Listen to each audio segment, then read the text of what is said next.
হেই হরে কৃষ্ণ বন্ধুরা, world of দেবলীনার আরো একটি ভিডিওতে তোমাদের সবাইকে জানাই স্বাগত। এটা কোথায় বলো তো? হ্যাঁ, একদম ঠিকই ধরেছো, শিববাড়ি বারুণী স্নান মেলা। দেখো কত ভিড়।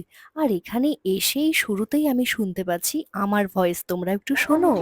এবং শিববাড়ি জনসাধারণের পক্ষ থেকে আমাদের অভিভাবক তথা অনেক দিন থেকে প্ল্যান করছিলাম কবে যাব কবে যাব। আর এই শিববাড়িতে রয়েছে আমার স্টুডেন্টের বাড়ি। তো ওরাও বলছিল, মিস তুমি কবে আসবে? আর এসেই দেখি, দেখো এখানে টাকা বিক্রি হচ্ছে। সে কি কথা! তারপরে শুনলাম ছেঁড়া টাকা দিলে এখানে ঠিকঠাক ভাবে দিয়ে দেবে। তো এখন ঢুকছি মেলার ভেতরে, এত ভিড় বাবারে বাবা! আমি তো চলে গেছিলাম বিকালবেলা। বিকালবেলাতেও যে মেলাতে এত ভিড় থাকে ভাবাই যাচ্ছে না। তারপরে শুনলাম এই মেলা নাকি একদম সকাল থেকেই শুরু হয়, সেই জন্য এত ভিড়। বারুণী স্নান এখানে হচ্ছে, গঙ্গা স্নান করছে আর সাথে চলছে মেলার খাই দাই। তো তোমরা কে কে এসেছিলে একটু আমাকে জানাও, আর কমেন্টে লেখো রাধে রাধে। সবাই ভালো থেকো। হরে